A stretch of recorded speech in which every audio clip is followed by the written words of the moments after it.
This podcast is sponsored by Inside Out Group, the specialists in high-risk and challenging filming and time-lapse, covering health and safety videos for rail, construction, and infrastructure projects nationwide.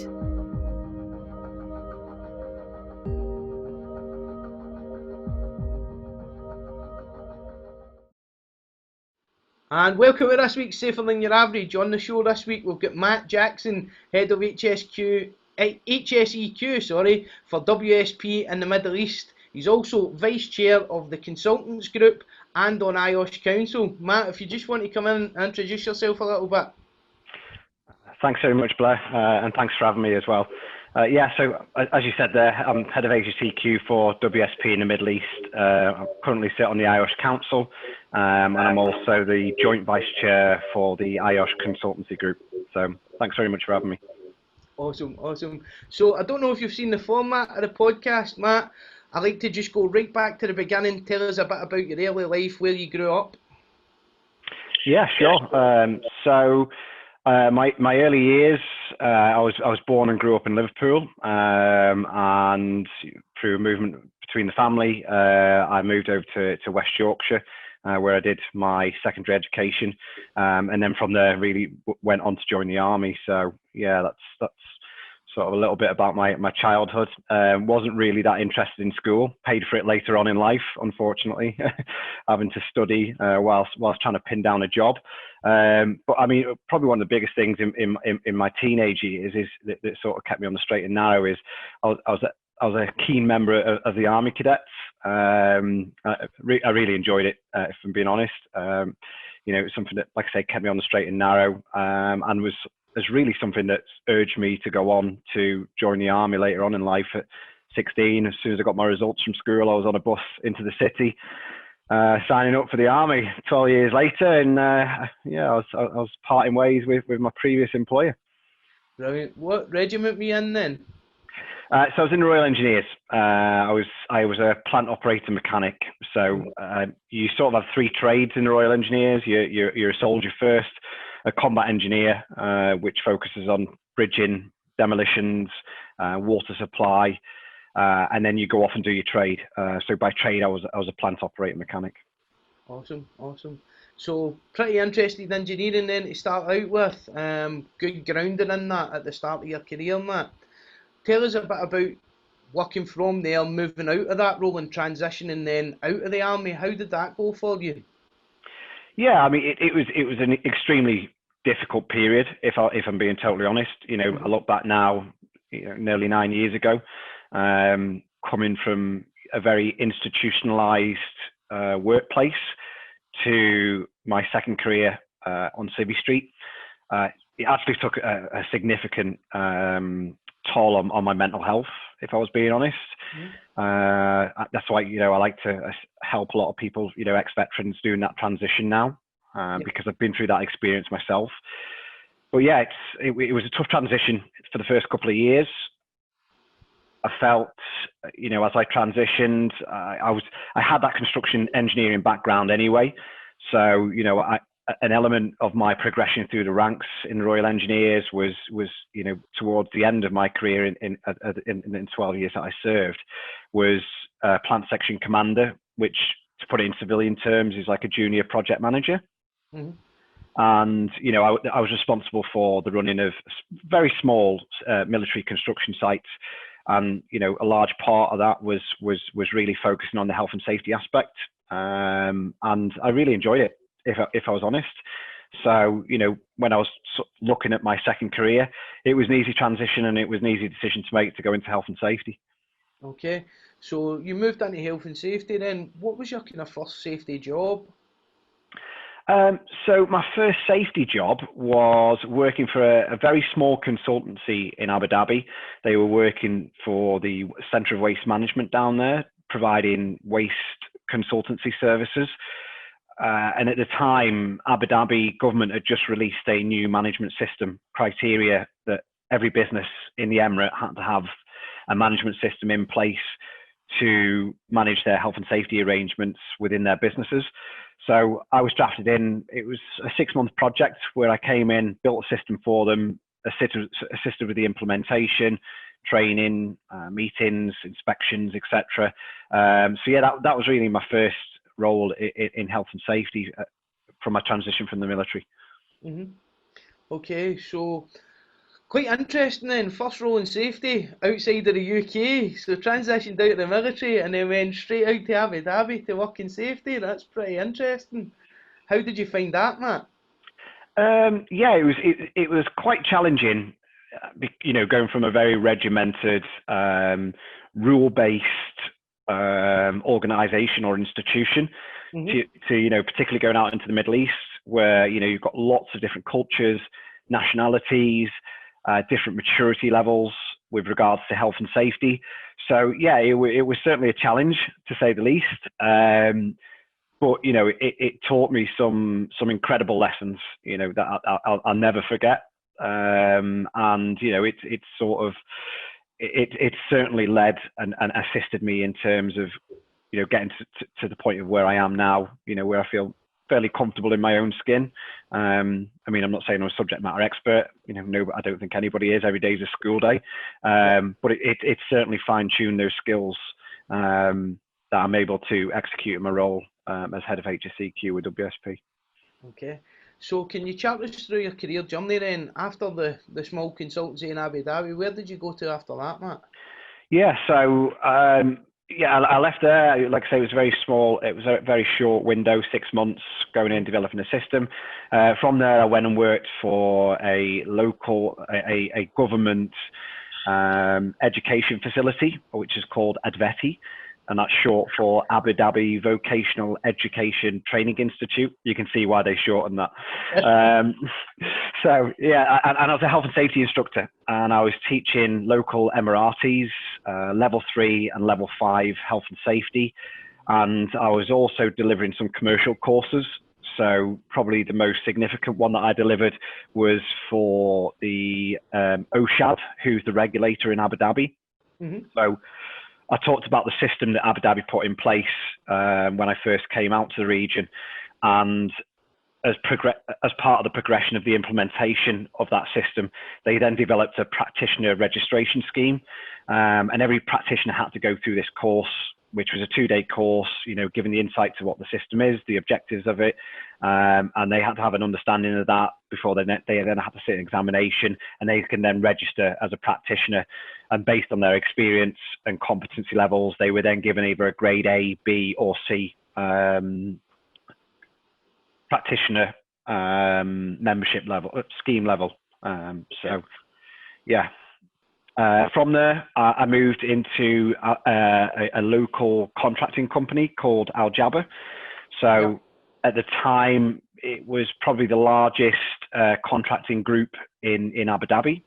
It was a locally owned company, consisted of 35 business units, and it was really an incredible experience because the diversity of the group was just, I mean, we had private aviation, we had marine, we had construction, you had oil and gas, you had leasing, you had manufacturing. So, the exposure to all of those different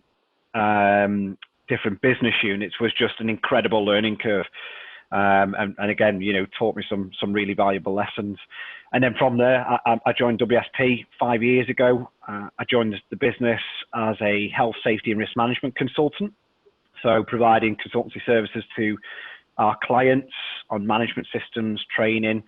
And then I was given the opportunity to move internally within the business into an operational role. And I took on the role of regional HSEQ manager. And within about a year of me being in that role, the director that was above me moved on, and they just saw it as a natural succession for me to take over as head of HSEQ. Didn't get the title. I was a little bit disappointed about that, or the pay. But no, they saw it as a natural stepping stone for me into a head of HSEQ role.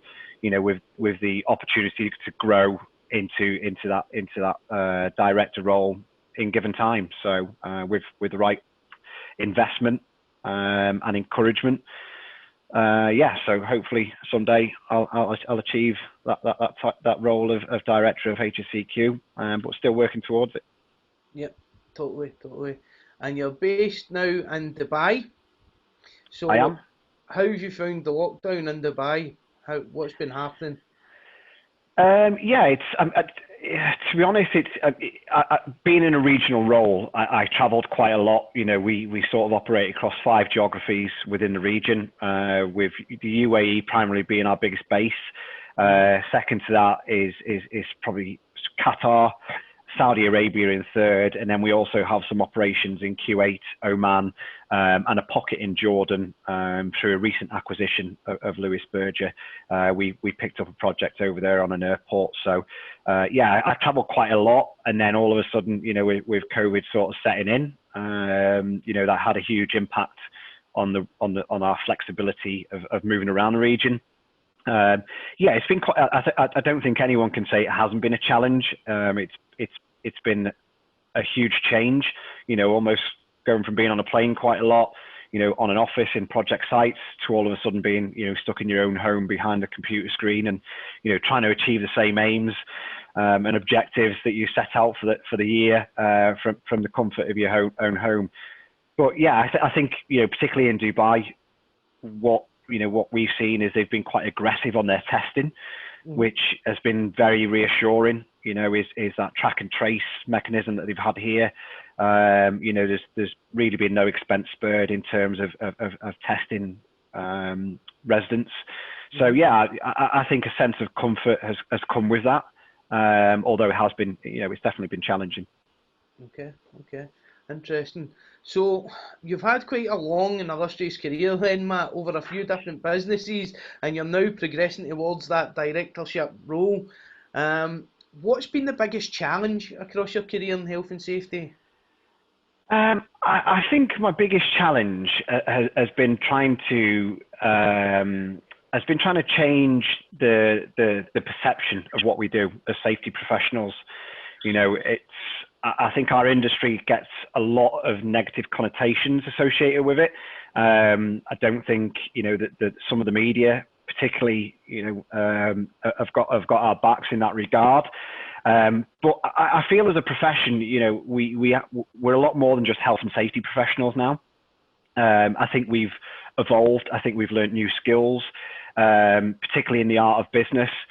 So, you know, when we're making decisions, it's often about the absolute central point of that decision making is keeping people safe. But it's also ensuring that our organisations stay in business, you know, and understanding how we contribute to that bottom line. So, you know, I certainly think we're much more than just health and safety professionals now. And, you know, the biggest challenge for me has been trying to change that perception. I think particularly with COVID-19 has definitely shown a different dimension to what we do and what we bring to businesses. I think it's proven to a lot of senior executives that we deserve that seat at the table, and we can provide that sound advice in terms of decision making, as well as also providing constructive input to other decisions that are being made within the business that are not entirely health and safety related. You know, I know myself, I've sat on the crisis management team throughout this. You know, that consisted of myself, my CEO, operations director, and the director of HR. You know, how often would I have been given that opportunity in the past? You know, probably not as much as the way I've been engaged and providing support and advice to the business throughout COVID-19. So, you know, the biggest challenge has really been changing perception, but I do think, you know, as health and safety professionals, we've certainly evolved and learnt new skills, and we're far more valuable to businesses now than just, you know, being put in that health and safety sweet spot. Yeah. I think that's going to be one of the biggest things to come out of COVID-19. There's been a bit of a reset hit on safety and the focus that is given within organisations. A lot of organisations are letting people go, but you're still seeing quite a lot of safety jobs being advertised in the market, and people really starting to strive towards recruiting health and safety people that can add value to their business. One of the questions that I'll probably get asked in the comments for this video is, you moved out to the Middle East, how do you do it? A lot of safety professionals have that ambition to be out there. Is it all gold pavements and streets paved with gold, or is there challenges out there as well? Tell us a bit about that. No, I mean, look, I've been here 9 years, and I'm incredibly grateful, for what we have and what opportunities that the Middle East has given us. But it certainly doesn't come without challenges. I mean, it's one of the biggest challenges that I've particularly faced is being away from family. You're 7 hours away from the UK. We've got aging parents, both me and my wife. So, that they're not particularly keen on jumping on a plane for 7 hours. We've got young children. So, we've given up a lot to be here. And it's not an easy ride. When I first came out to the region, I was out of work for 3 months. And we came out here on my wife's opportunity. And eventually I managed to secure something, and I've just built my way up, tried to continuous learning. As I said, I didn't pay much attention at school, so I learned the hard way. And after leaving the military, I was out there on my own. So, I did my diploma, did my degree, and always trying to learn new skills. Yeah. To further enhance my development. So, it's not been easy by any means. So, anybody who's coming out to the region, don't expect it to be, as you say, gold pavements. It's a challenge. It's absolutely a challenge. And as I said before, those different cultures, different nationalities, it's something very different from the UK. Mm-hmm. Mm-hmm. Okay, so we spoke a little bit about you going into the directorship role, but long term, where do you see yourself progressing to in the future, Matt?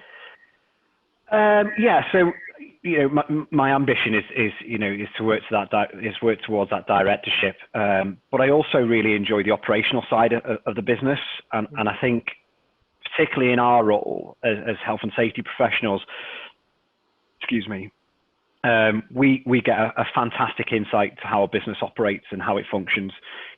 Who people are, what people do, why they do what they do. Because, as health and safety professionals, we need to be able to manage the risk that is associated with our business. So it's important for us to have an incredible understanding of it. So long term, I don't know. I'd like to see myself maybe venturing out of health and safety and into more of an operational role.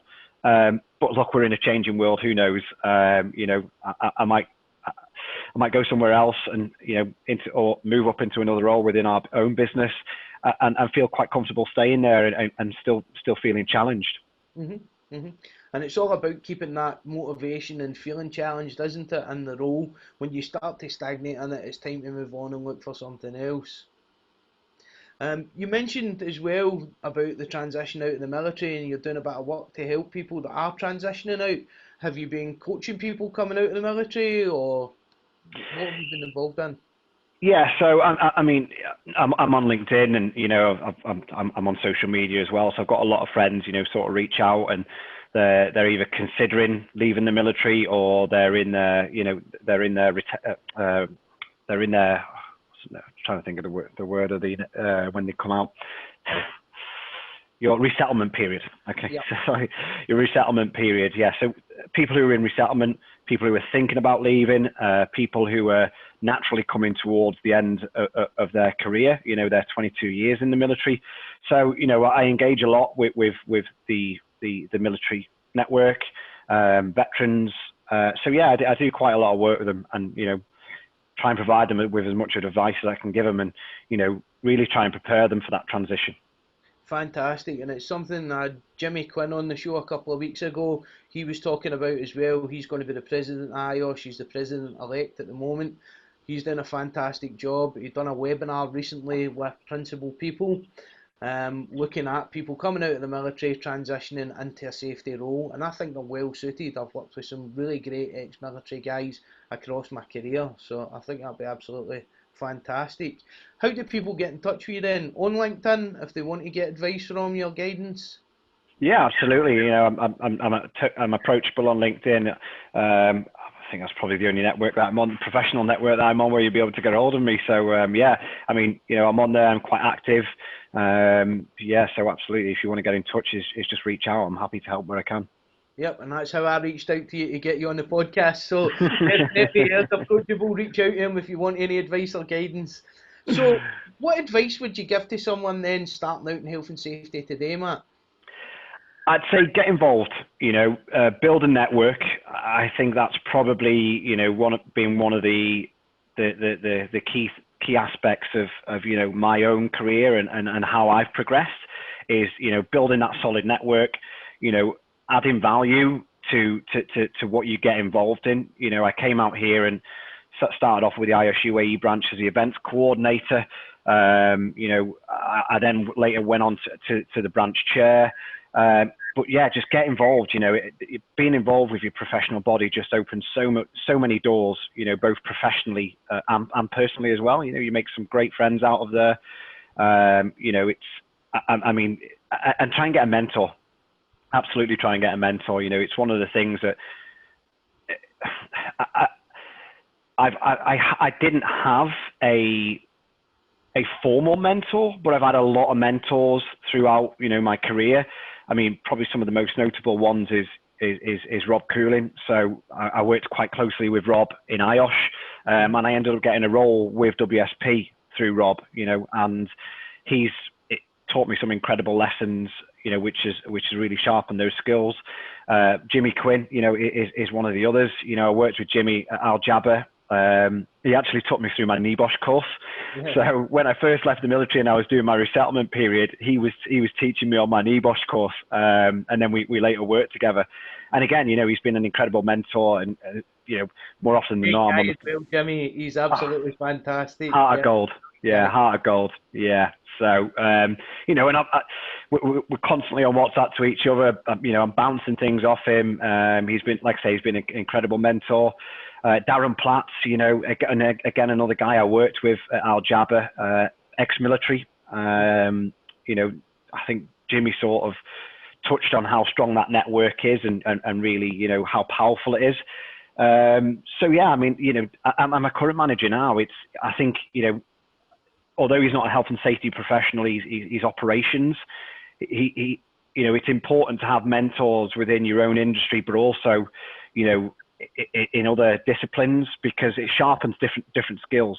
Like I said, I think we've evolved. I think we've learned new skills, and we're very different. We're very different professionals to what we were maybe 10, 15 years ago. And certainly, over the last 5 years of me working with my current manager in that operational role has sharpened those management skills, those business skills. So I think it's really important to reach out and secure a mentor. Mm-hmm. Totally. That's fantastic. Thanks for coming on the show, Matt. I really appreciate it. Thank you on behalf of the listeners and the viewers. Is there anything else that you wanted to come in with just before we finish up? No, I'd just say thanks for having me, Blair. It's been great. I think these podcasts are incredible. I've been watching them from afar the last couple of months on LinkedIn, and I think they're fantastic. It gets people talking, generates conversation, and promotes that positive industry that we're all involved with, that we're all trying to change the perception of. So it's fantastic. So keep up the great work. Thanks for the great feedback. That's excellent. I really appreciate that, Matt. And thanks for coming on the show. This podcast is sponsored by Inside Out Group, the specialists in high-risk and challenging filming and time-lapse, covering health and safety videos for rail, construction, and infrastructure projects nationwide.